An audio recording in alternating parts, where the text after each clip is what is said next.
Hello and welcome to the first live Full Scottish of 2021. And if you haven't joined us on any of the evening shows through the year so far, Happy New Year.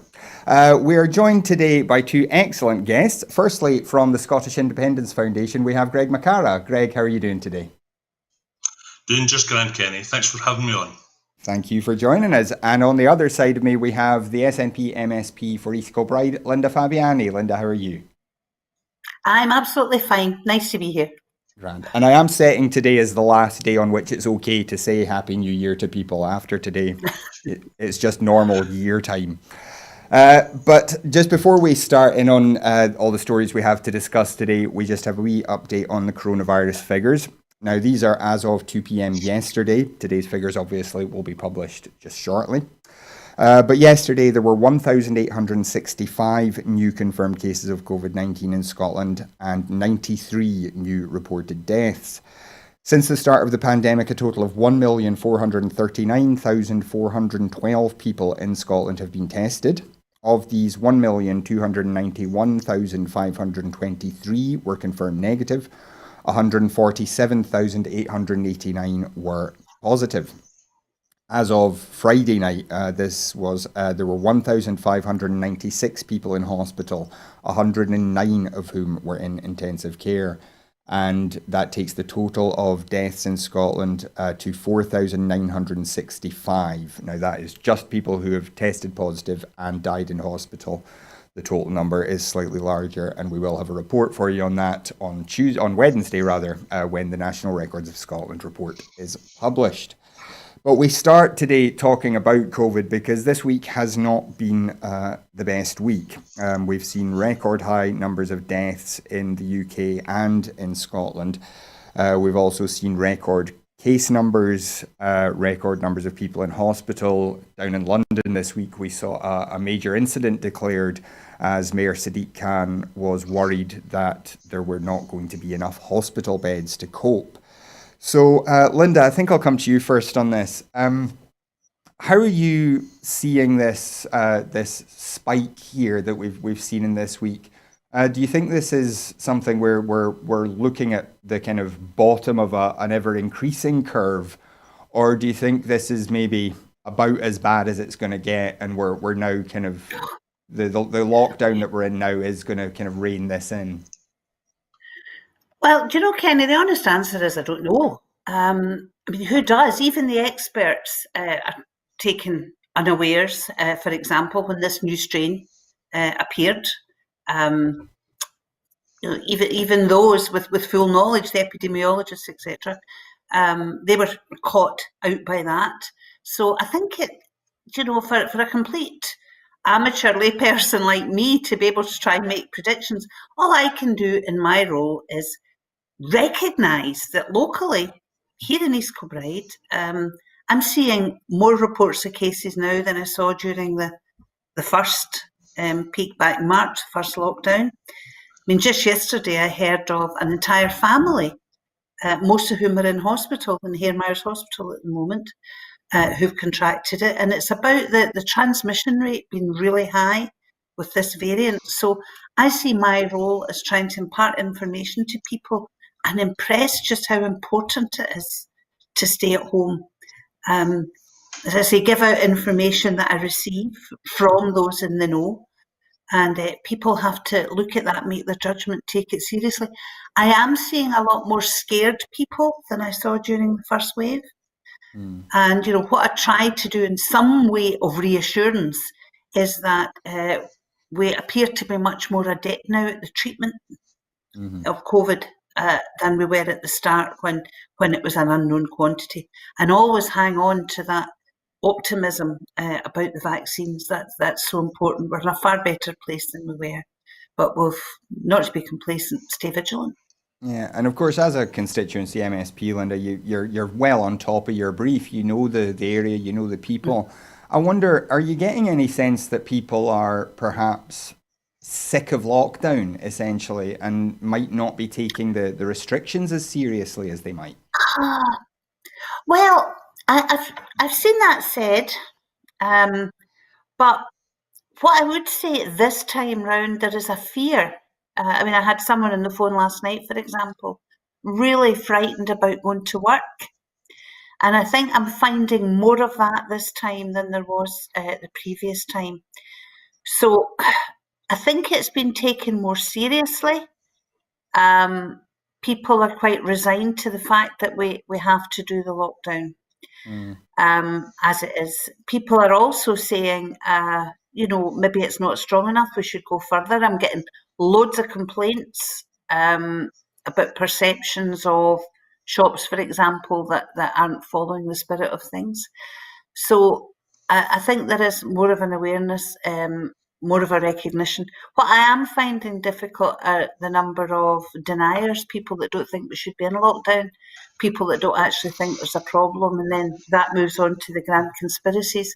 I'm finding that more difficult to deal with on a personal level and a political level than I was during the first phase back in March, because I think it's very damaging for people. As I say, I'm certainly not an expert, and all I would say to people is, we have to trust those that know what they're talking about and take the advice from them. Yeah, certainly here at Broadcasting Scotland, we haven't had enough of experts. Linda, you mentioned businesses there as well. I wonder, are you getting the impression that businesses in general are following the guidance? And also, given what we saw from the British government this week, kind of announcing money, and then it turned out that they weren't actually sending the Scottish government any additional money, how are businesses talking to you about the support that they're receiving? I think the main difficulty is those that fall through the gap. For example, I had a company on the other day who absolutely want to do the right thing. They wish to furlough all their workers. But after the last set of restrictions we had, things were getting back to normal, and they've employed more people who are not eligible for furlough because of the start dates, for example. Therefore, they're saying, well, wait a minute, it looks like I'm going to have to pay people off. We then go into the realms of universal credit, which is really difficult for people to navigate. So it's those that are falling through the gaps. Those that maybe started their own business in comparatively recent times, those who had a particularly bad year of business the year that the calculations are made on. So, and the self-employed. There are gaps, there's absolutely no denying that. Scottish Government has, I believe, been doing what they can to try and fill some of these gaps. But when you then get kicked in the teeth by being told that you've got funds coming and then, oh no, actually you haven't, that becomes more and more difficult. So there's uncertainty all the way around for everyone. Well, Greg, let me turn to you now. How are you coping personally? How are you handling this latest lockdown? I'm one of the lucky people that can work from home, same with my wife. But working from home is not always a great thing, and the frustrations that are involved in that. I had a FaceTime call with my granddaughter Rochelle, and she was wondering when we're coming over to see her. And these are difficult things to explain. That no, not for a wee while, but at least we have the technology now that we can keep in touch with our loved ones and my other grandkids and family and so on. We can keep in touch in some sort of way, which is great. So I'm not going to complain because I'm one of the lucky ones. I can get out into a back garden. I can, I'm fine. There's other people. I have friends living in multi-storey flats, no garden, no way to get out, nothing much that they can do. One thing I would say is, by the way, some of the best advice that I've heard this week, and it came from outside Scotland, was act as if you already have COVID. Now sounds a harsh thing to say, but it's as a way to start thinking about how you should work, because if you act as if you already have COVID, then of course you wouldn't be going out and meeting people, you wouldn't be going to the shops, you would be isolating, protecting people in your own household, your behaviour would change. And then what you can do from that point is, well, if you don't have COVID, you can think, what of those things that I would stop doing, can I stop doing anyway? What have I been doing that I should really back off from? So wandering into busy shops when you really don't need to, things of that sort. So there's some good advice out there. One thing I will say is that when we were at the peak of in the first peak, there were a few pundits out there saying, well, that's it, it's over. And then there was a second peak. And of course, there's never going to be a third one, is there? which we're well into. And I agree with what Linda was saying earlier on. We're not experts. We're not going to say if this is the best or if the cover is going to turn down, if it's going to increase.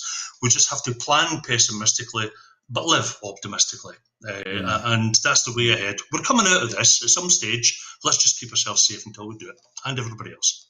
Now, you mentioned your grandchildren there.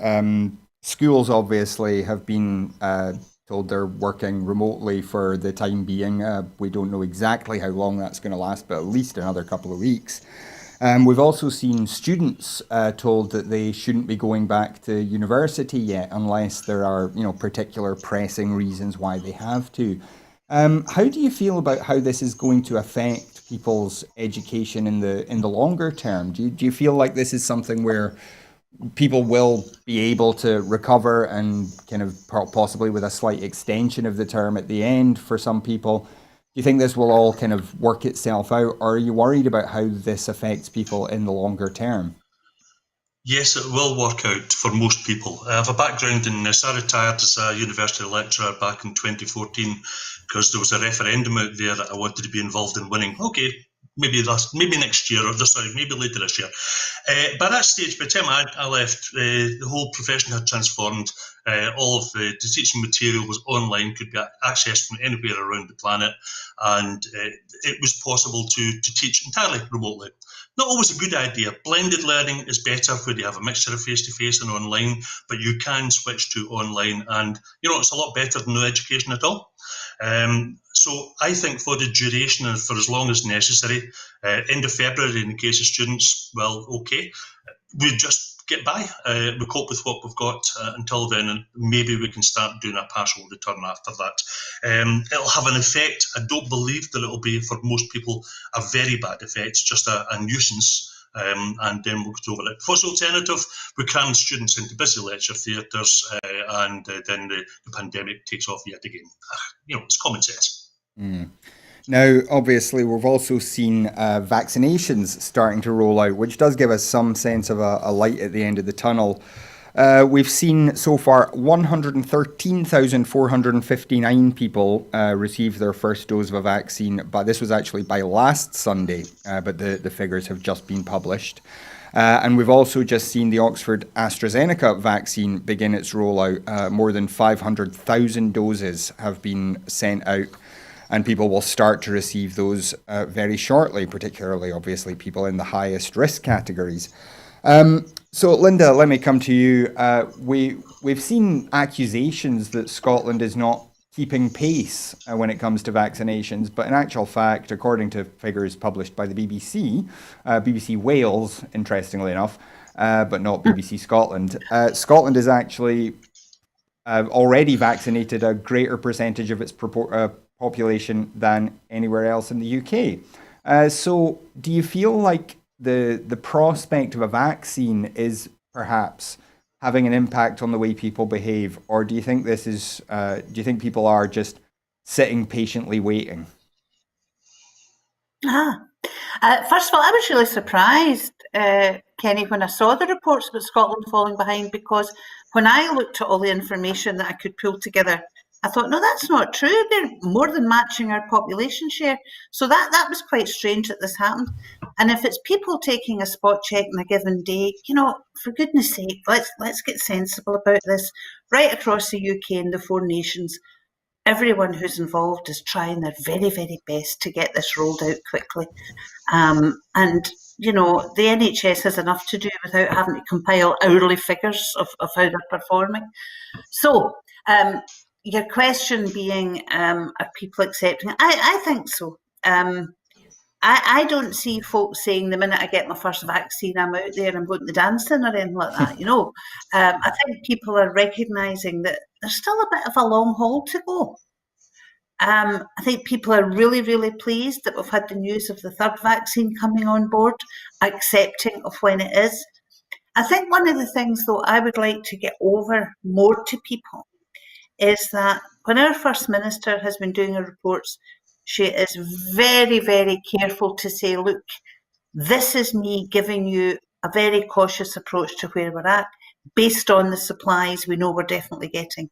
And it's not until I have other things confirmed that I will update that and give you the picture then.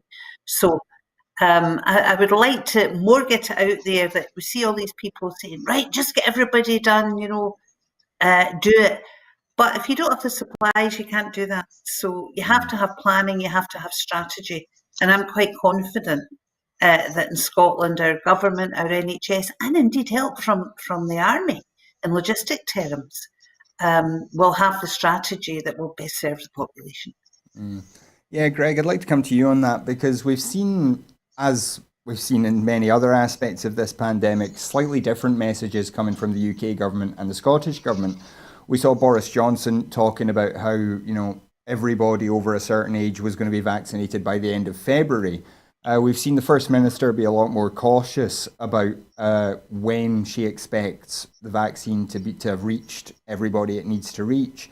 I wonder what you make of that difference and what that does to the mentality in the country. We should always have realistic expectations of what's going to be achieved. If people felt that they were going to get the vaccine in the next few days and desperately wanted it, and then it was delayed, that would upset them a bit. So, not overstating the expectations is quite important. One thing I did notice this morning, though, sometimes you can be a bit too vague. England is saying that they've now given 200,000 vaccines a day and they're well on target, quote unquote, well on target to the 2 million. I don't know what well on target means. And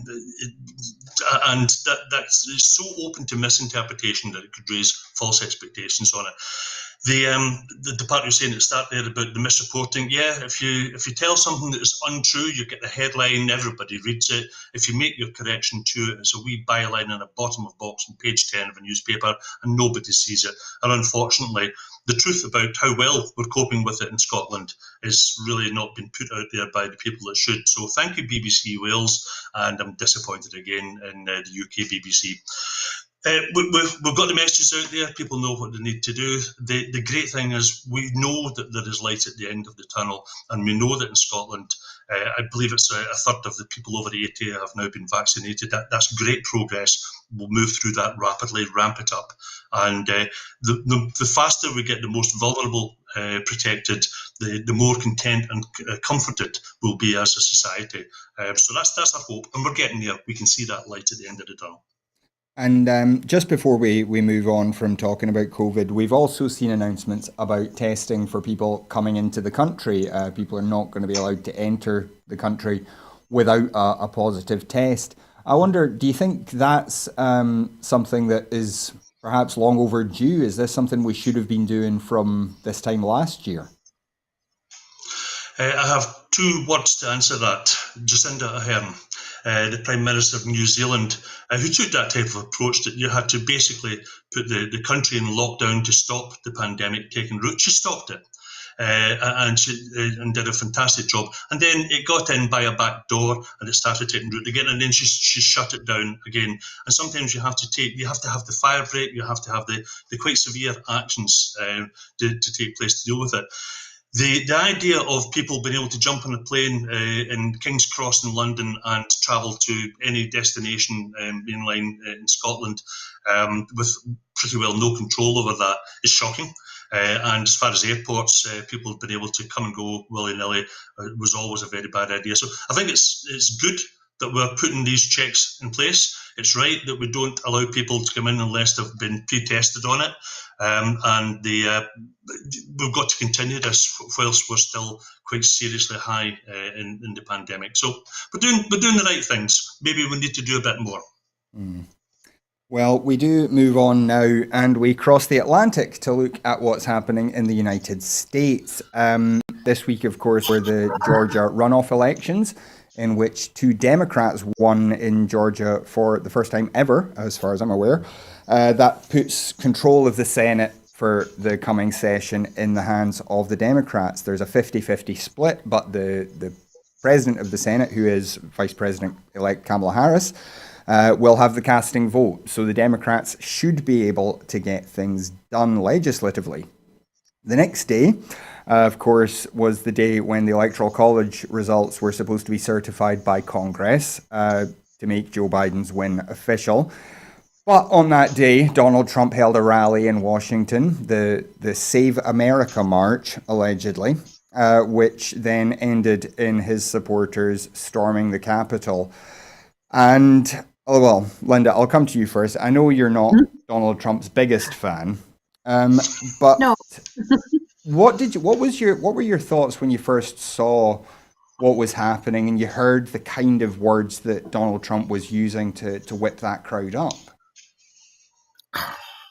Well, I was actually sitting at my computer the other night when this all came out, doing constituency work, totally unaware of what was happening in the rest of the world out with East Kilbride, and phoned a family member later that night who said, "Can I believe what I'm watching on the telly?" And that was the first I'd heard of it. And when I went online to look at what was going on, you asked for my first reaction. I was just absolutely stunned. Couldn't quite believe this was happening. And then when I looked into it further, and of course over the next couple of days, loads of things. I mean, that I'm hesitating so as I'm polite. That terrible man, I feel, bears full responsibility. Him and his helpers bear full responsibility for what happened there. I also was quite stunned at how it was dealt with, I have to say. When I've watched all the footage, I don't quite understand where the police force were coming from and how they dealt with it.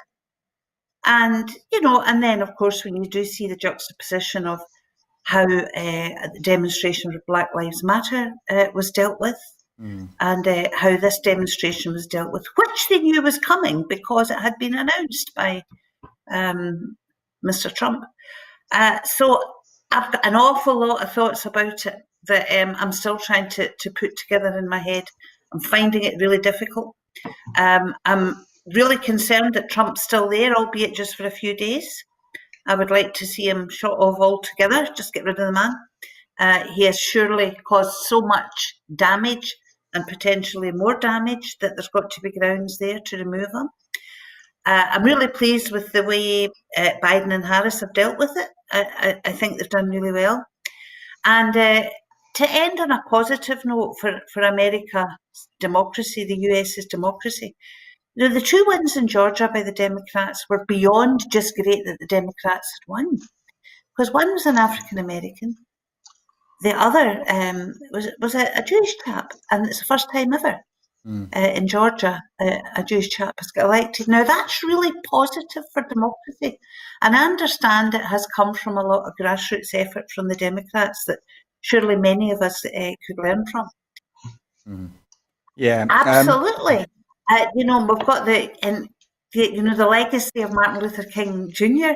Now coming through. So that is really, really positive for democracy. And I mean, we've got to remember that democracy is coming under attack in many parts of the world, as we know. But democracy does throw up leaders like Donald Trump. That's what democracy is about. Democracy is about. Populism can sometimes prevail. But what democracy also does is get rid of people like Donald Trump, which is what's happened in this US election. The big problem is when it's not accepted, when the democratic result is not accepted, the way Donald Trump and his followers have done this. And so to protect democracy, that needs to be dealt with. And I would like to see it dealt with quickly. Yeah, I mean, Greg, without wanting to draw many comparisons, it does show you what not accepting the result of an election actually looks like. I mean, this is not something that we've seen in our country at all, is it? But to just go on a wee bit, there is clearly something wrong with a lot of people who support Donald Trump. This is not a normal reaction to losing a democratic election. And we've seen that this wasn't just, random thugs off the street. So some people who've been identified as being involved there were state legislators from other parts of the US. What do you think needs to be done to address this and to deal with the people who are willing to do this, the people who are willing to whip this up, and who are now trying to blame others, trying to blame Antifa, for example, and the Black Lives Matter movement for directing this, which was clearly an extreme kind of Trump-supporting mob? Well, first of all, the best possible way to deal with people who are determined to break the law, the Constitution, to act outside the norms of society, is to deal with them in ways which are 100% within the norms of society. Now, and that's already started. I had been working away on Wednesday morning and afternoon. I put on the telly around about 3 o'clock because I knew that the counts were going to restart in Georgia for the senatorial elections, that was about 3 o'clock. I switched the television off at 2 o'clock in the morning, having hardly left the living room as the day unfolded. And I'm shocked like everybody else, but I'd like to make a few comments on that. First of all, as we approached Tuesday elections, as we call them in the States, I had expected one win for the Democrats, that was Raphael Warnock, but I wasn't sure that the figures stacked up for Jon Ossoff. When both won, I think there was one quite clear reason for that, because what had been done by Trump and his supporters was alienating so many Republicans that enough of them were switching over to say, no, I can't tolerate this, and they voted Democrat, or they simply didn't turn out to vote Republican. That won it. That's flipped the Senate. That means that we have all three arms of legs of government in Democrat hands. The way that the Democrats are handling it just now is about right. Some are saying, you shouldn't really bother with impeachment because it'll not go through, it'll just be passed in the House but not in the Senate. That's not relevant. The fact that we run out of time to do with it is no reason for not starting it, because it sends a message. If anybody in the future attempts to do anything of this sort, you will be impeached, you will be debarred from standing for election forever. If you're already serving, another president in the future, you lose your pension, you lose your support, everything like that. Send a message out. But the positive that comes from this, in some ways, can be measured by the polling in the last few days. That 80% of Republican voters believe that what happened on Wednesday was wrong, and they do not support it. They felt it was the wrong behaviour for our society. There's something in there waiting to be mined. You go in there to look for support for that. The majority of them will listen to a rational argument. You've always got the crazies in every society and a minority who just won't listen to any of it. But there's scope in there for some change. If the Democrats behave sensibly in the coming years, then I look forward to President Kamala Harris in 4 years' time. And I think we might see that country back on track again. But it's been through a sad phase. And I have relatives in the States, Democrats, of course, who I know are heartbroken by what's happening with this. Well, there's hope for the future, hope for that country, but it's got a long way to go. Now, we also saw Trump finally incur the wrath of Twitter. Twitter, of course, has been one of his primary means of communicating with his supporters. And while the riot was still going on, he released this weird little video on Twitter where he did say, please go home in peace. But at the same time, he was still repeating, they stole the election from us. It's not fair. It's not right. I still love you. I still want you on, you're still on my side. I'm still on your side. And Twitter very quickly kind of said, okay, we're not playing this game anymore. We're not going to just put a flag on your tweet and say it's not okay.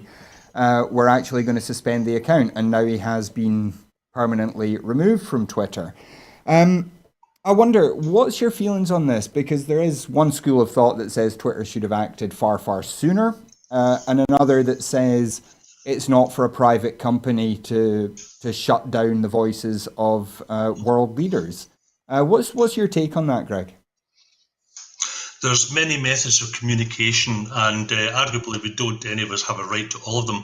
If somebody stormed up to Broadcasting Scotland's premises and demanded to go on air and be allowed to speak for 2 hours without interruption, I think you would give them a less than polite no to that. Nobody has that right. Nobody has a right to be on Twitter.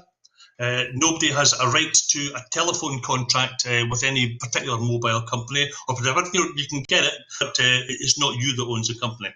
There's a right to free speech. There is not a right to access and abuse, never mind use, of every single available platform. So Twitter shutting down, I think, is absolutely right. We have laws. Any democratic country has laws about online abuse, verbal abuse, and so on. And no point in having the laws unless you apply them. They're meaningless without occasional application. That's a good application. The guy brought it on himself. And by the way, the recent joke that I quite enjoy is with Boris Johnson. How can you tell when he's reading a speech that he hasn't written? Well, he doesn't use the word alas. And similarly with Donald Trump, it was pretty obvious that some of the more moderate, pacifying statements he was making, he was reading from a script, and he broke out from it occasionally just to repeat his previous rants.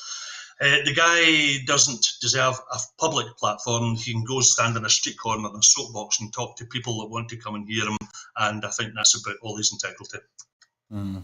And Linda, when you look at the way that the Republican Party has responded to this, there were a raft of resignations, a couple of cabinet members resigned, and several kind of administrative staff in the White House operation resigned as well.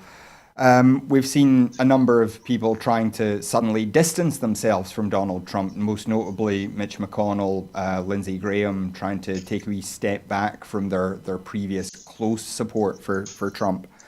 I wonder, do you think that this is enough for the Republican Party to kind of say, oh, well, this was a step too far? Or do you think there's going to have to be a wee bit more of the Republican Party making amends to the American people? I think there's a lot of amends to be made. I mean, folk resigning and everything else. I have long felt that there should have been a lot of resignations way before now. Whenever I would watch, particularly during the COVID crisis, watch Trump up at his podium spouting nonsense, I would think, wait a minute, there's a load of folk there that are smarter than him, that know the score, that are colluding by letting this happen. So I don't have a huge amount of sympathy for those that have suddenly decided, oh, this is the final straw. The final straw should have come a long time ago. And I think for these reasons, the grand old party, as they like to fashion themselves, have got a lot of making up to do. And let's not forget, there's still some people there who are still supportive of Trump and want him to come back into power. So they've got a lot of soul searching to do as their party, and I think they've got a lot of hard decisions to make before they'll properly be taken seriously, both domestically in the US and on the world stage. And just before we move on from this, Trump did release a statement saying that he wasn't attending the inauguration of Joe Biden, which is, fairly bad taste, I think. But he also said that people shouldn't think that this was over, that this was just the beginning of his journey. Do you think that the rumors that he's planning to run again 4 years from now are something we need to have an eye on? I think we have to have an eye on anything that Trump does. I think we have to have an eye on anything that his family and those closest to him that he surrounded himself with wish to do, because there's a lot of dodgy dealings and a lot of dodgy characters in there, in my opinion. So we shouldn't just think this is it over. This man, it's easy to describe him as a big Wayne or whatever, but there's a danger in him. And there are those who have helped to feed that ego that creates that danger. So we should never discount anything, whether he wants power with him at the forefront or whether he wants power with others up front. We've got to be aware of what he does. Now, I'm quite pleased that Twitter have removed his account. There's a whole big discussion on how long they let it go on the rights and wrongs of silencing someone, as you put it, Kenny, the lack of regulation in that kind of media platform. However, I'm glad that they have silenced him. I hope they don't reconsider in any way, because he has lost a huge number of followers. And all this talk he has of setting up a new media organisation on his own, I think he's weakened his base a lot there. And I hope it's weakened a lot more. Well, unfortunately, Broadcasting Scotland will keep an eye on that story as it develops. If there is any more to hear from Donald Trump that you need to know about, we will talk about it, much as we might not wish to. Speaking of stories that we might not wish to talk about anymore, things that have been hanging over us for the last 4 years, Brexit has happened. On the 1st of January, we left the transition period with the Boris Johnson trade deal in place. And as we've seen over the last week or so, that deal has not been quite as smooth as we thought it was going to be. We've seen problems, particularly for exporters. We had a long conversation on Friday with Deirdre Brock talking about the effects on particularly our fishers and our agriculture in trying to export their goods to Europe. And it's also, in fact, to the north of Ireland. So, Linda, let me come to you first. It was predicted that there were going to be some real difficulties. But then with how late the deal was agreed and how little time people had to prepare for it, there has been this serious pile-up of goods not being able to leave the country because trucks have been getting to the border and then being told, your paperwork's not right, you have to turn around and go home. How big a failing is that of the UK government? Well, I think the UK government have just failed in everything they've done with Brexit. And the warnings were there, whether it was from the trade organisations, the unions, whether it was from the devolved administration's warning of the issues and the business organisations' warning. It was there. So, yes, it is a failure. They have just carried on willy-nilly through a global pandemic to get their own way, because that's what it ended up about. He had to get his own way, him and his cronies. So yes, it's a failing. I'm not convinced that it's going to get any better. I think this will roll on for a while. Yeah, I'm concerned about it. I mean, we've all of us who are representatives in some way, all of us who work in the media in some way, we have heard the pleas from businesses over the last few years that there's no clarity and that nobody's really been speaking to them. The devolved administrations, including Scottish Government, of course, put up all the guidance they could through portals, etc. But they were dependent on the UK Government bringing forward the information, which was not forthcoming. And they were also dependent on discussions to bring a bit of clarity, and the discussions weren't forthcoming either. So it's a huge failure on behalf of the UK government. But the really sad thing about it, Kenny, is I don't believe they care. I don't think they care whether it's a failure or not, because what they've done is achieve the end that they set out to do. And that's the real sadness of this whole thing. Well, this is something that I sometimes enjoy doing, is asking people to put themselves inside the head of Tory Brexiteers. So, Linda, when you look at this, the Tory parties are traditionally the party of business. They're traditionally, quite strong in fishing communities, in agricultural communities, and yet those communities seem to have been just completely ignored. Their concerns, their worries, the practicalities of how they do business just seem to have been completely forgotten in the rush to get Brexit done. What do you think the actual goal of the Brexiteers is, if it's not to somehow make life easier for these businesses? Well, as if it's not difficult enough, Kenny, to ask me to put my head in that of a Tory Brexiteer. You're making me have to do it twice, because there's two different kinds of Brexiteers.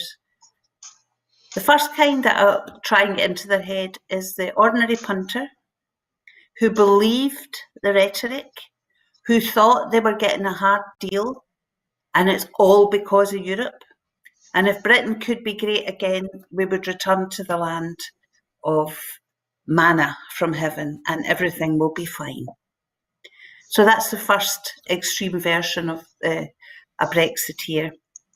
The other kind I'll try and get my head into is those like Boris Johnson, Jacob Rees-Mogg. The bottom line in their head is that they are not going to be affected the way folk like us will be affected, because they are the elite.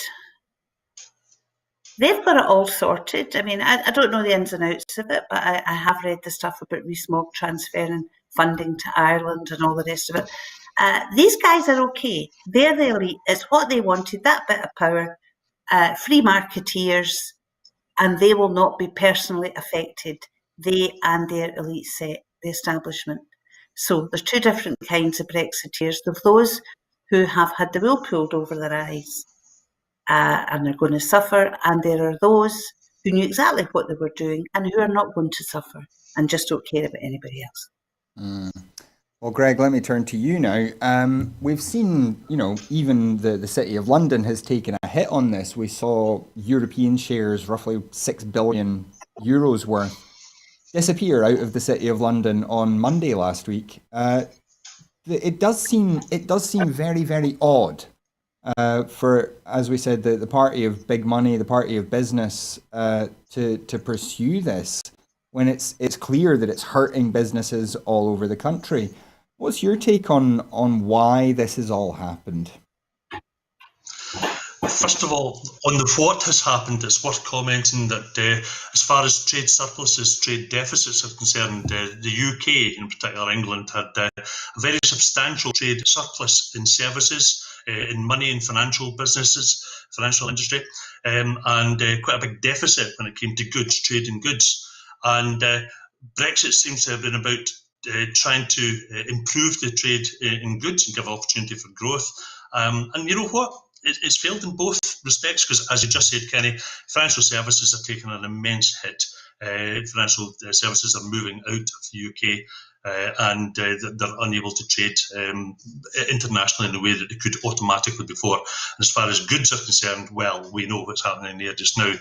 The Brexit bond, let's get rid of it. And actually, the red tape to do with trade has increased rather than reduced. It's increased considerably. Hence the queues at customs because of the red tape. You've got your paperwork not just wrong, but in the wrong order. Go back, throw 6 and start again. So we will have all of those kind of problems. Why has it come about? It's people who there's a degree of xenophobia in this. Let's be frank. A fear of something alien. And it's quite sad. It was put very well indeed by Ian Blackford, by Mike Russell in a recent well-chilled speech, that Scotland was European long before it was British. And the idea of cooperating, working, being friends with our neighbours in Europe and trading with them goes back quite considerably. There was the famous Lubnik letter that was sent by William Wallace during the Wars of Independence, and there was difficulty in getting trade re-established between the independent nation of Scotland and the Low Countries in Europe. And he sent a letter saying basically Scotland is open for business.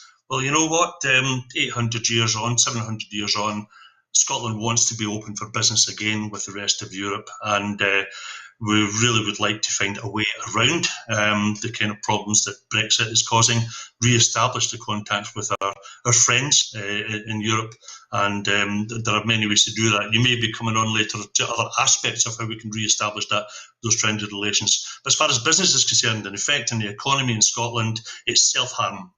We knew that it was going to be. We warned in quite considerable detail what would happen. Like Linda, I will blame the perpetrators rather than the followers.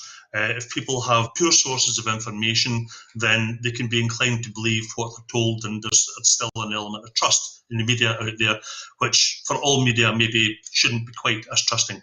And they were told by many. We had Nigel Farage, who was in every other television programme and chat show, spouting out his venom against Europe, and people heard it non-stop. Therefore, it's sunk in, it penetrated. And I'll not blame people for that. That was pushed on them. But I will blame the perpetrators, the damage that's been done. There are many people in there who, like Trump, have been damaged in their own societies. Let me say, by the way, people like Trump, like Rees-Mogg, like Boris Johnson, don't forget, these are the tips of the iceberg. When Titanic was sunk, it wasn't the tip of the iceberg that sunk it. It was the vast bulk of deadly ice under the water that sunk the Titanic. The same applies in politics. Don't always just look at the leaders, because they have their cohorts, they have their followers, their apparatchiks underneath, and they are often the ones doing the harm. So be aware of the cohorts of the Brexiteers still doing the nasty work in society. They'll still continue to tell us Brexit was a good thing. They'll try and tell us that everything is fine. It's not, it wasn't, it isn't, it won't be. Now, Greg, I did just want to talk about one other wee issue related to Brexit, and this is regarding musicians. Musicians obviously are not free to travel anymore, which makes touring a lot more difficult. People are now having to apply for visas to every country in Europe that they might visit on a tour, which particularly for small bands is a really difficult thing to do, a really costly thing to do. There's also these limits on artists coming into the UK, and festival organisers and people like that have pointed out how problematic that is for them. If that increases their costs, the difficulty of getting musicians over to visit. I wonder what your take on this is, because there have been conflicting arguments, let's say. The UK said they had looked for a more ambitious deal, and the EU hadn't been willing to accept it. The EU, on the other hand, says, we said we would do free movement for musicians, and the UK didn't want it because it didn't fit with their restrictions they wanted to put on free movement into the UK. I wonder what you make of this and the impact that it's going to have on musicians and in the future. Again, xenophobic self-harm. I read something in the Independent newspaper, and it was saying that there was a standard proposal to exempt performers from the bureaucracy that's been introduced on travel for them, and to exempt them for 90 days. That allowed an opportunity to get something better in place during that period. And the UK government insisted in denying that because they didn't want EU artists visiting this country. Let's say that again. A government which purports to support education of people and cultural development doesn't want overseas artists, musicians, performers to visit this country. That's horrible. That's isolationist. That's the kind of thing that we saw in Albania. That we saw during in China many decades ago, just isolating from the rest of the world. That's the exact opposite of what we want to do. So it's sad because in terms of culture, we've much to offer. We've much to learn. You know, the Edinburgh International Arts Festival is still the greatest in the world, and should thrive again once we're out of COVID. And this type of thing does immensely difficult harm. Folks, we need an escape route. We know what the escape route is, and it's not through Brexit Britain. We can do much better than this, and I just wish the best to our starving, in some cases, performers who can't earn because they can't travel, they can't play. I take it quite personally. I have a bit of a family history. My Aunt Kitty in Edinburgh ran a boarding house right at the start of the Edinburgh Festival, and Pete Seeger and others stayed there when they were playing at the first Edinburgh Festivals. Also, to more recent times, my nephew, his band, Brolem, played in and won the European competition for Celtic bands in France and Brittany a number of years ago. And it's just that international outreach and the love of each other's culture, passing ours on to them, learning from theirs. That exchange is what makes us richer all around. And to put a block on that is deeply saddening. Absolutely. Well, we'll move on now to our last topic of the day. Oh, sorry, Linda, go on. Sorry to have interrupted you there. No. It's something I feel really, really strongly about. You know, and I totally back everything that Greg said. But I've got a particular concern about our traditional arts and traditional music sector, because for decades, if not longer, in fact, our traditional musicians, whether it be pipers, the Celtic music scene, have been travelling around Europe, whether singly or as bands, whether it be at festivals or it just be imparting their music elsewhere. And the culmination of that we see every year here, I suppose, is Celtic Connections. And in other countries, we see it in the Brittany festivals that Greg mentioned. And my concern is that we end up with concessions whereby the likes of English National Opera or Scottish Ballet or Chamber Orchestra, there will be agreement that these kinds of organisations can have easier ways of performing in Europe, and that we forget about those that are the backbone of our culture, who travel all over just now, and that life becomes really, really difficult. And I know that some of my colleagues in the Parliament have been fighting very hard on this. Gordon MacDonald for the Edinburgh Festivals, June McAlpin for the traditional sector. And I would like to see a big campaign right across Scotland to make sure that we don't lose these, to use the phrase, Celtic connections that we've built up over centuries. Yeah, absolutely. I couldn't agree more. But we come now to our last topic of the day. And Greg mentioned the perhaps route out of all this. We talked a wee bit earlier about the denial of democracy in the United States. But in the last week or two, we have seen a strange flurry of politicians, including the Labour and the Lib Dems. I don't think I've seen this from the Tories yet, but we have seen it from the Times and a number of other journalists, all suggesting that the May Scottish elections should be suspended or delayed. So, Linda, I'm going to come to you first. We are expecting that by May, the majority, if not all, vulnerable people should have been vaccinated, and the Scottish Parliament did pass changes to regulations to enable, for example, voting over multiple days to try and reduce risk from COVID while carrying out the elections. So I wonder, what do you make of this? What do you think is driving this new kind of campaign to slow down democracy, if not stop it altogether? Yeah, it's very interesting, because up until comparatively recently, across the political parties, there appeared to be a consensus that we shouldn't delay the election. And if you even look at some of the contributions that were made in the debate when this new electoral bill was put through to allow us to make the changes to how we have that election, it was still fairly supportive. So, two things. You're talking about the media, and you're talking about some politicians currently. I don't believe we should delay the election, if at all possible. I mean, when you look at the international experience, there have been some delayed, but there have been many that have been carried out well. So I think with the press, it's about having space to fill. I think it's that simple. Give us something to talk about. We'll speculate in this, speculate in that. And then they reach an editorial position, dependent upon what their particular slant is. When you look at the politicians who are now saying it, and you look at the approval ratings of Nicola Sturgeon as First Minister, and you look at the projections for the election to be held in May, with a majority for the SNP, and what that means for our independence movement, and how that moves us forward to a referendum on independence. I think there's a bit of panic setting in, but I think there's also a bit of, look at that, we're about to get gubbed. So maybe if we postpone it another 6 months, Nicola Sturgeon might trip over and fall, the SNP might have some problems, and maybe we'll be in with a better shout.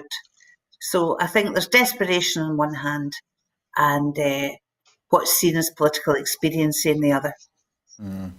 And Greg, just to come to you then before we wrap up, what do you make of this? Do you think there's any hope of it working? Linda's actually said much of what I would want to say. Let me just add a few things in there. America went to the polls in the height of the pandemic started in November, had a general election, and you saw socially distanced queues, and you saw them in Georgia just a few days ago as well. People taking care and standing in queues to go and vote, and that worked. And I've not seen any evidence to suggest that the election itself caused any major spikes. Sporting events, big rallies, possibly, yeah, but not the election itself. If people are concerned about that, then of course they can get a postal vote. And please don't listen to the people who say, oh, postal votes are rigged and they're in the control of some foreign power and all the rest of it. I've been an election agent for the last, 15 years, parliamentary election agent, and I watch how polls are conducted. They're safe, they're secure, they're democratic. If you use a postal vote, if you have any concerns. But you know what? I like the idea of there being a consensus and cross-party, a quiet consensus in there that if there is a medical need to do, let's say we got into a much worse phase of the pandemic, just in the approach to polling day for the Scottish Parliament elections, then there is legislation in there to allow the change. But anybody breaking ranks on that consensus for their own political gains would be disreputable. And I hope that that is not happening. And I wait to see the evidence that that is not happening. I don't see it yet. So, yep, should going ahead. Democracy can't be put aside simply because there are some difficulties which are becoming under control. We can deal with both at the same time. Handling the pandemic, seeing it peter out, getting under control, getting people vaccinated, getting people turned out to a vote in May, and move the country on democratically. Absolutely. Certainly. Let's hope that we do. But that is all we have time for today. So thank you very much to Greg McCara and Linda Fabiani for joining us. Always a pleasure to hear from both of you. And thank you to you at home for joining us as well. There would be no point in us making these shows at all if you weren't with us. So thank you very much for spending part of your Sunday with us. We do have to ask, if you're able to support Broadcasting Scotland, please do go to broadcastingscotland.scot/register. Sign up there as a supporter, and your £5 a month is what helps us keep going here at Broadcasting Scotland. It does cost a lot of money just to maintain the studio, to pay the bills here. So if you can support us, please do. As many of you know, we're also running a crowdfunder just now. We are trying to raise enough money to employ a full-time editor and some full-time journalists. So if you're willing to make a one-off donation to that, then please go to broadcastingscotland.scot/donate and put your money in there. As I say, we are looking towards the election. We are hoping that we can cover all of that. So we'll talk about that. But if you're not able to support us financially, please do go to. You can also support us by following us on Twitter at BroadcastScot. You can like our Facebook page, subscribe to our YouTube channel. You can find us on the Amazon Fire Stick. And please then use that to share these shows around. Word of mouth is by far the best way for us to let people know what Broadcasting Scotland is and what we do here. So if you enjoy the shows, please let other people know about it and encourage them to give us a try as well.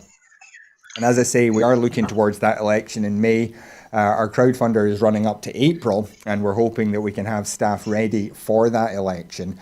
So, but that's not the only thing we need. We will need volunteers as well. We want to have somebody at every count across the country.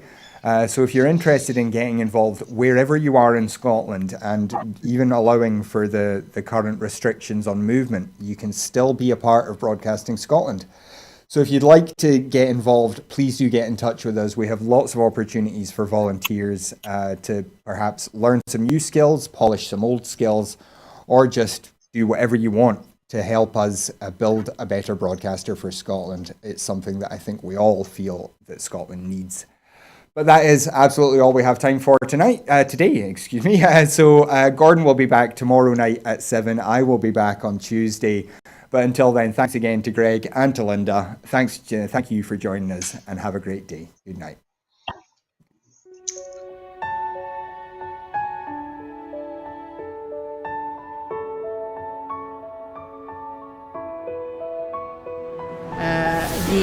The Catalans, the Basques, the Galicians in the Basque.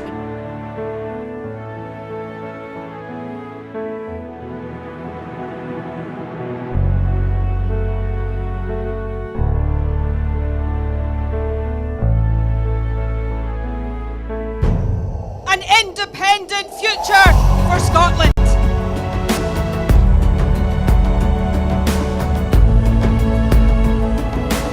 How quickly do you think a referendum can be arranged? Best practice demands that it should be 6 months.